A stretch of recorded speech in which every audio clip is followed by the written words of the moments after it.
햇살이 이리 좋은데 밖에 안 나가면 더 병나는 거 아닌가요? 서울 은평구에 사는 74살 정혜순 할머니는 요즘같이 맑은 봄날이면 꼭 마당에 한 번씩 나가야 마음이 놓인다고 하십니다.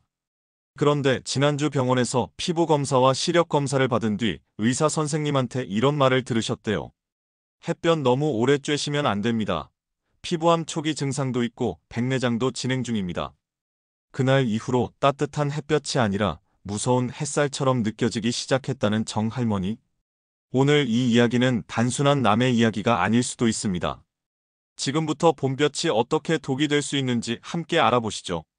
이야기를 시작하기 전에 잠시 시간 내주셔서 구독과 좋아요를 눌러주시면 영상을 만드는데 정말 큰 응원이 됩니다. 감사합니다. 봄 햇살 기분 참 좋죠. 살랑살랑 바람 불고 꽃도 예쁘고 이럴 땐 밖에서 걷기 딱 좋은 날씨입니다. 그런데요, 이 5월의 햇살이 여름보다 더 위험하다는 사실 알고 계셨나요? 봄에는 공기가 맑고 하늘이 깨끗해서 자외선이 강하게 내리쬐는데, 심지어 5월 자외선 지수는 한여름보다 더 높게 측정되는 날도 있습니다. 햇볕이 부드러우니까 괜찮겠지. 그런 생각이 오히려 독이 되는 겁니다. 특히 나이 들수록 피부는 얇아지고 자외선 방어 능력도 줄어듭니다. 그래서 같은 햇볕을 쐬어도 피부암이나 기미, 검버섯, 백내장 등의 위험은 노년층에서 더 커집니다. 건강보험심사평가원 자료에 따르면 피부암 환자의 65%가 60대 이상이고 특히 5월과 6월에 진단받는 비율이 가장 높다고 합니다. 이유는 간단합니다. 햇볕이 부드럽다고 느껴서 모자도 안 쓰고 선글라스도 없이 맨 얼굴로 마당에 나가거나 산책을 하기 때문입니다. 그 중에서도 눈은 특히 조심하셔야 합니다. 햇볕 아래에서 눈이 쉽게 피로해지고 충혈되거나 시야가 흐릿해지는 경험 해보신 적 있죠? 이건 단순한 피로가 아닙니다. 자외선 각막염, 백내장, 황반변성의 초기 증상일 수 있습니다. 그렇다면 어떻게 해야 할까요? 햇볕을 무조건 피할 수 없다면 똑똑하게 대처해야 합니다. 오전 9시 이전에 15분 정도 햇빛 보세요. 이 시간대가 가장 안전하고 비타민 D도 가장 잘 만들어집니다. 그리고 책 넓은 모자, 선글라스, 자외선 차단제는 외출 시 기본입니다. 특히 선글라스는 색이 짙은 것보다 자외선 차단 기능이 있는지 꼭 확인하세요. 자외선 차단제는 SPF 30 이상 PA2+ 이상을 선택하시고 2시간에서 3시간마다 덧발라야 제대로 효과를 볼 수 있습니다. 피부가 민감하시다면 무기자차 성분이 더 안전합니다. 실제로 한 68세 어르신은 텃밭일을 매일 하셨는데도 모자나 선글라스를 안 쓰셨다고 합니다. 3년 뒤 얼굴에 큰 점이 생겨서 병원에 갔더니 기저세포암 초기였답니다. 그 뒤로는 마당 나갈 때도 모자, 마스크는 기본으로 쓰신다고 하네요. 반대로 피부가 유난히 깨끗한 분도 계십니다. 창원에 사는 78세 배정자 어르신은 주변에서 피부가 탱탱하다는 말을 자주 들으신답니다. 햇빛 잘 안 봐요. 커튼 치고 생활하거든요. 나갈 땐 항상 얼굴 가려요. 햇볕 멀리하면 몸이 오래 간다니까요. 그분의 한마디가 봄철 건강관리의 핵심이 아닐까 싶습니다. 햇빛은 우리에게 좋은 것도 주지만 방심하면 건강을 뺏어가는 무서운 존재가 될 수 있습니다. 지금부터라도 기억하세요. 햇볕 좋은 날일수록 보호는 더 철저히. 햇볕은 쬐어야 한다고 해서 마당에 잠깐 나갔는데 그날 밤부터 얼굴이 화끈거리고 눈물이 멈추질 않더라고요. 경기도 화성에 사는 72세 장정의 어르신이 최근 겪은 일입니다. 그날은 바람도 선선하고 날씨가 좋아서 1시간쯤 밖에 있었는데 그게 화근이었습니다. 병원에서는 자외선 접촉 피부염과 각막염이 동반된 상태라고 했습니다. 나이 들어 얇아진 피부와 눈이 하루치 햇볕에도 쉽게 손상된 거죠. 이게 바로 봄철 햇살 과민 반응입니다. 봄 햇살은 생각보다 강합니다. 특히 자외선 베타는 피부 표면을 바로 공격하고 자외선 알파는 피부 속 진피층까지 침투해서 주름과 검버섯 같은 노화를 촉진시킵니다. 그런데 나이가 들수록 우리 피부는 멜라닌 세포도 줄어들고 재생 능력도 떨어지기 때문에 피해가 더 큽니다. 봄볕에 노출되면 어떤 증상이 나타나는지 지금부터 말씀드릴게요. 햇볕에 나갔다 오면 얼굴이나 팔이 간질거리거나 붉게 달아오르는 경우가 있죠. 그건 이미 자외선에 의한 염증 반응이 시작된 겁니다. 피부가 벗겨지거나 거칠어지고 이마나 콧등, 손등이 화끈거릴 수도 있고요. 눈이 따갑고 눈물이 나거나 시야가 뿌옇게 흐려진다면 그건 단순한 피로가 아니라 자외선으로 인한 각막 손상일 수 있습니다. 최근 몇 년간 피부과와 안과 외래 환자 통계를 보면 5월과 6월에 피부염과 백내장 진료 건수가 눈에 띄게 늘어났습니다. 특히 65세 이상 어르신들 비율이 압도적으로 높습니다. 많은 분들이 햇볕을 조금밖에 안 봤다고 하시지만 바로 그 조금이 누적되면 위험한 겁니다. 지금부터는 자가 진단 체크리스트를 알려드릴게요. 지난 2주간 아래 중 3개 이상 해당되면 이미 자외선 손상이 시작됐을 수 있습니다. 햇볕 쬐는 뒤 얼굴이나 팔이 가려웠다. 최근 눈이 계속 충혈돼 있다. 햇빛 아래선 유독 눈을 제대로 못 뜬다. 얼굴에 점이나 기미가 더 짙어졌다. 야외 활동 후 피부가 거칠고 당긴다. 오전 10시 이후 외출이 많았다. 이 중 3가지 이상이라면 지금이라도 차단과 회복 관리를 시작하셔야 합니다. 그럼 이제 봄철 피부와 눈 건강을 지키는 실천 수칙 알려드릴게요. 먼저 외출 15분 전에 자외선 차단제를 꼭 바르세요. SPF 30 이상, PA2+ 이상이 좋습니다. 2~3시간 간격으로 덧바르면 효과가 더 좋아요. 피부가 민감하신 분은 무기자차 제품을 쓰는 게 더 안전합니다. 모자와 선글라스는 외출 필수품입니다.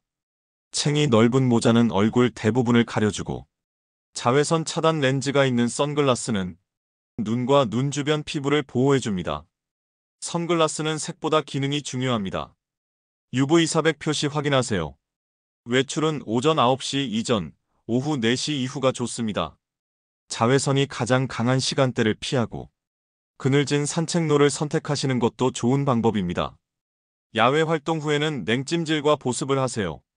차가운 수건이나 냉장고에 넣어둔 알로에 젤로 피부를 진정시키고 보습 크림으로 수분을 채워주면 피부 회복이 빨라집니다. 눈 건강도 잊으면 안 됩니다. 자외선 차단 렌즈가 있는 안경이나 선글라스를 쓰고 눈이 피로하면 따뜻한 물수건을 눈 위에 올려두세요. 야외 활동 후엔 인공 눈물을 써서 눈을 보호하세요. 건조함이 쌓이면 백내장이나 황반변성으로 이어질 수 있습니다. 실제로 안양의 정규남 어르신은 매일 아침 8시 전에 마당을 한 바퀴 돌고 들어오신답니다. 밖에 나갈 땐 무조건 선글라스와 모자를 쓰고 손녀가 사준 자외선 차단제를 매일 아침마다 꼭 바른다고 하십니다. 충주의 강말순 할머니는 외출 전 꼭 보습 크림을 먼저 바르고 그 위에 차단제를 덧바르신다고 합니다. 예전엔 귀찮아서 안 했는데 요즘 얼굴에 점도 안 생기고 피부도 덜 당긴다고 하시네요. 결국 중요한 건 생활 속에서 꾸준히 지키는 습관입니다. 자외선은 매년 돌아오지만 우리 몸은 예전처럼 회복되지 않습니다. 지금부터라도 햇볕에 대한 생각을 바꾸세요. 햇살이 좋을수록 보호도 철저히 해야 한다는 것. 그게 바로 건강한 노후를 위한 첫걸음입니다. 햇볕은 쬐어야 하고 자외선은 피해야 하고 어디로 가라는 건지 헷갈리시죠? 많은 어르신들이 이렇게 말씀하십니다. 햇볕 안 보면 건강 나빠진다는데 피부는 타고 눈은 따갑고 이러지도 저러지도 못하겠다고요. 그래서 지금부터는 햇볕 없이도 건강을 지키는 방법, 실내에서도 비타민 D를 보충하고 노화를 늦추는 생활 습관을 알려드리겠습니다. 먼저 비타민 D 이야기부터 해볼게요. 비타민 D는 햇볕을 통해 피부에서 합성되지만 나이가 들면 그 효율이 떨어집니다. 60세 이후부터는 햇볕만으로는 부족하다는 연구도 있습니다. 그래서 전문가들은 비타민 D를 보충제로 챙기라고 권장합니다. 하루 1,000에서 2,000 IU 정도면 충분하고 식약처 인증을 받은 제품이면 안전하게 드실 수 있습니다. 음식으로도 보충할 수 있습니다. 연어, 고등어, 달걀, 노른자, 우유, 표고버섯 같은 식품이 좋습니다. 연어 한 조각이면 하루 권장량의 절반 이상을 채울 수 있죠. 실내에서 햇볕을 쬐고 싶으시다면 베란다나 창가에서 아침 햇살을 잠깐만 쬐어보세요. 오전 9시 이전 15분이면 충분합니다.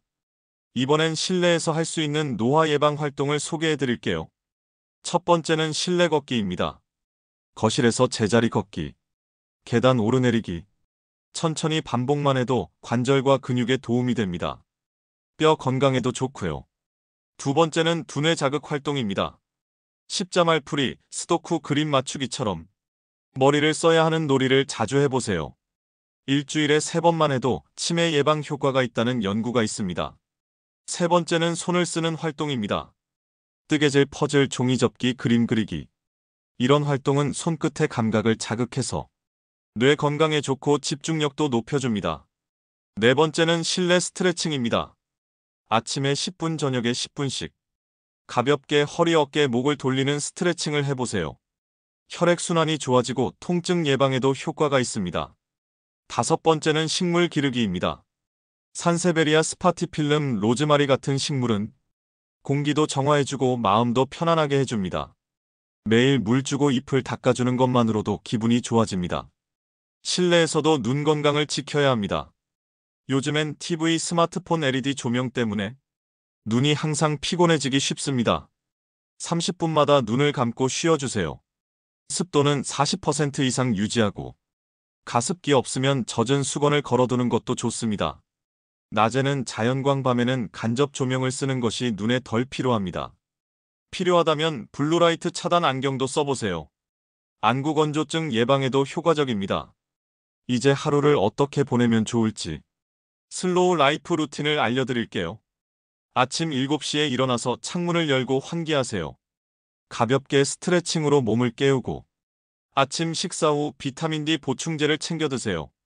오전 9시 전 창가 햇살 아래서 차 한 잔 마시며 책을 읽는 것도 좋습니다. 오전 10시엔 실내에서 걷기 운동 15분. 오전 11시엔 퍼즐이나 그림 그리기처럼 손을 쓰는 활동. 오후 2시엔 두뇌 자극 활동. 오후 3시엔 눈 휴식과 온찜질.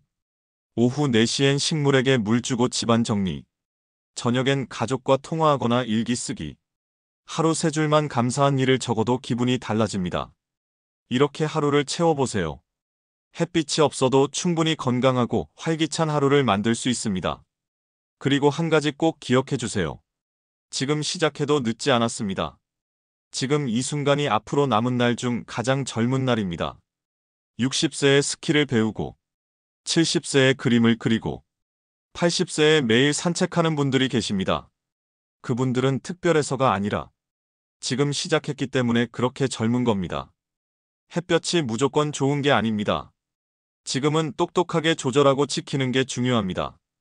피부는 보호하고 눈은 쉬게 하고 몸은 실내에서라도 꾸준히 움직이세요. 나이에 맞는 속도로 나를 아끼는 것. 그게 진짜 건강한 노년입니다. 오늘 이야기가 유익했다면 구독과 좋아요, 알림 설정 부탁드립니다. 매주 새로운 영상을 만드는데 큰 힘이 됩니다. 여러분의 생각은 댓글로 나눠주세요. 감사합니다.